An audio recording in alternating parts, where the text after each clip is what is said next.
हिंदी की कक्षा में आप सभी का स्वागत है। आज हम पढ़ेंगे कि जब हनुमान जी की पूंछ में आग लगाई जाती है और वह लंका को जलाते हैं तो उस समय किस तरह से लंकावासी दुखी हो रहे हैं, किस तरह से हर जगह वो आग को लगा देते हैं, सभी व्याकुल हो रहे हैं, उसी का वर्णन यहाँ पे तुलसीदास जी ने किया है। क्या कहते हैं?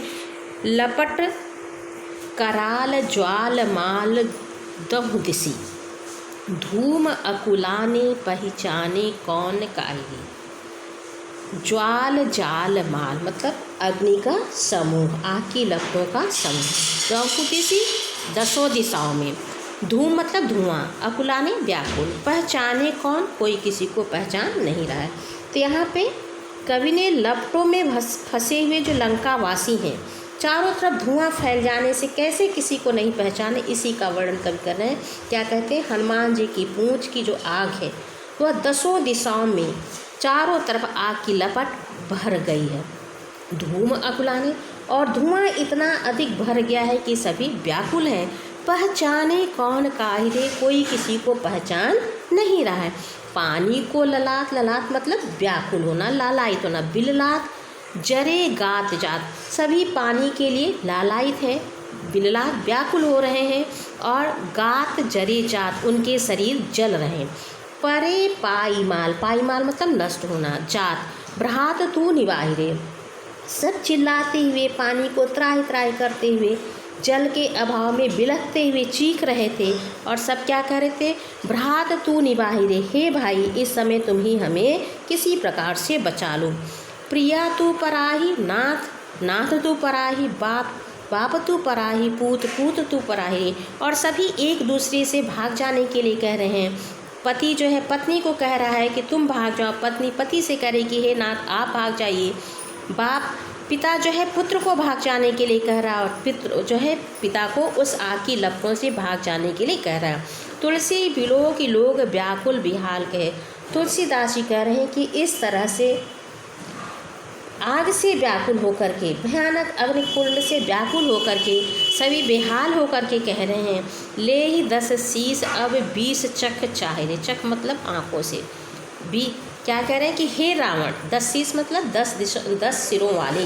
10 सिर किसके हैं? रावण के। तो वही सभी लंकावासी कह रहे हैं कि हे 10 सिरों वाले रावण, अब तुम अपनी 20 चख, अपनी 20 आँखों से देख लो कि किस प्रकार से तुमने हनुमान की पूंछ में आग लगाई, तो अपनी करनी के फल को तुम अब स्वयं प्राप्त करो। फिर से देखते हैं, हनुमान जी की पूंछ में लगी हुई आग से दसों दिशाओं में भयानक आग की लपटों का समूह जो है भर जाता है। धुआं इतना अधिक हो जाता है कि सभी व्याकुल हो जा रहे हैं, कोई किसी को पहचान नहीं पा रहा है। पानी के लिए लालायित हैं, व्याकुल हो रहे हैं, सबके शरीर जले जा रहे हैं और सबका शरीर नष्ट होता जा रहा है।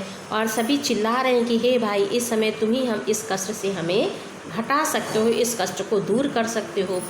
पति पत्नी के से भाग जाने के लिए कहता है। पति जो है पत्नी जो है पति से कहती है कि हे नाथ आप भाग जाइए। पिता पुत्र से कहता है कि हे पुत्र तुम भाग जाओ, और पुत्र जो है पिता से कहता है कि हे पिताजी आप इस आग से, आग की लपटों से दूर भाग जाइए।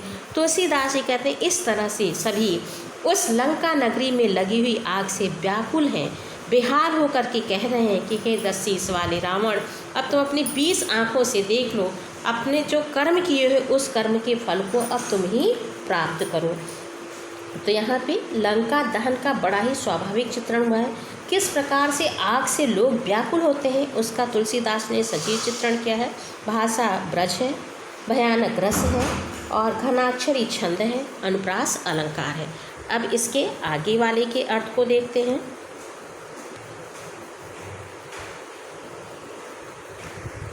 बीथिका बजार प्रति अटनी अगार प्रति पंवरी पगार प्रति बानर बिलोकी। जब किसी चीज़ से हम घबरा जाते हैं या कोई चीज़ जब हमारे ऊपर बहुत ज़्यादा बुरा प्रभाव डालते हैं, तो चारों तरफ जब हम देखते हैं तो हमें वही दिखाई देता है। वही स्थिति यहाँ पे लंका वासियों की है। हनुमान जी पूरे लंका को दहन कर रहे हैं, लंका में आग लगा दिए हैं। तो हनुमान जी का भय लंका वासियों के मन में इतना अधिक ज़्यादा है कि जहाँ देखते हैं उन्हें वही बानर बिलोकी, बंदर ही दिखाई देता है। इसी का वर्णन यहाँ पे तुलसीदास जी ने किया है। क्या कहते हैं? बीथिका बाजार, प्रति अटनी अगार प्रति पंवरी पगार प्रति बानर बिलोकी। भयानक रौद्र रूप धारण करके हनुमान जी जब अपने पूंछ में लगी हुई आग से दौड़ करके लंका नगरी को जलाते हैं तो सब इतने आतंकित और भयभीत हैं। बीतिका मतलब गलियों में, बाजारों में, अटनी अगार प्रति अट्टालिकाओं में, अगार प्रति भंडार गृहों में, पंवरी पगार प्रति, पंवरी मतलब दरवाजे पे, पगार मतलब दीवार पे, हर जगह उनको बानर बिलोकी बंदर ही दिखाई दे रहा। अध ऊर्ध्व बानर, अध नीचे, ऊर्ध्व ऊपर, विधि से दिशि बानर है और 10 दिशाओं में चारों तरफ उनको बंदर ही बंदर दिखाई दे रहे हैं। मान ही रहे हुए भर बानर बिलोके, ऐसा लगता है कि हर जगह बंदर ही बंदर भर गए। इस तरह से वह हनुमान जी की पूंछ में जो आग लगी है उससे जो लंका नगरी को जला रहे हैं वह भय इतना अधिक उनके मन में व्याप्त है कि उन्हें हर जगह, बाजार में, गलियों में, अट्टालिकाओं पे, भंडार गृह में, दरवाजे पर, दीवार पे हर जगह बंदर दिखाई देते हैं। नीचे देखते तो उन्हें बंदर दिखाई देता है, ऊपर देखते हैं तो उन्हें बंदर दिखाई देता है। सभी दिशाओं में हर तरफ उन्हें लगता है कि त्रिलोकीय, जो तीनों लोक हैं, 3 लोक कहे जाते हैं, आकाश, पाताल और मृत्यलोक, तीनों लोग ऐसा लगता है जैसे बंदर से ही भर गए। मूंदे आँख ही में, और जब भय के मारे वह अपनी आँख को बंद करते हैं तो उनको हृदय में दिखाई देते हैं बंदर। उघारे आँख ही आगे ठाड़, और जब उससे भयभीत होकर के आँख खोलते हैं तो उन्हें अपने आँखों के आगे बंदर दिखाई देते हैं। दहाई जाई जहाँ तहाँ और को किए, इस तरह से वह व्याकुल होकर के चारों तरफ दौड़ रहे हैं और जहाँ जहाँ चारों तरफ भागते हैं चारों तरफ उन्हें बंदर ही बंदर दिखाई देते हैं। लेहु अब लेहु तब को न सिखायु मान, और सभी क्या कहते हैं कि लो अब अपने किए हुए कर्म के फल को प्राप्त करो। तब तो समझाने पर कोई भी नहीं समझ रहा था। अब सोई सतराई जाहि रोकी, और जिसको भी रोका जाता था वह सतराई मतलब चिढ़ जाता था। वह यह सोचता था कि मुझे क्यों रोका जा रहा है, मुझे तो इस बंदर को दंड देना है। तो अब तुमने जो ढिठाई की है, उसकी पूंछ में आग लगाई है, अब उस अपने दुष्कर्मों के प्रायश्चित को तो तुम्हें प्राप्त करना ही है।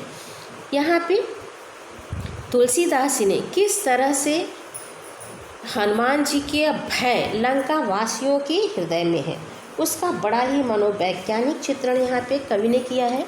भाषा ब्रज है, रस भयानक है, अनुप्रास और उत्प्रेक्षा अलंकार है और घनाक्षरी छंद है। तो आपके पाठ्यक्रम में संग्रहित कवितावली शीर्षक जो है यहाँ पे पूर्ण होता है।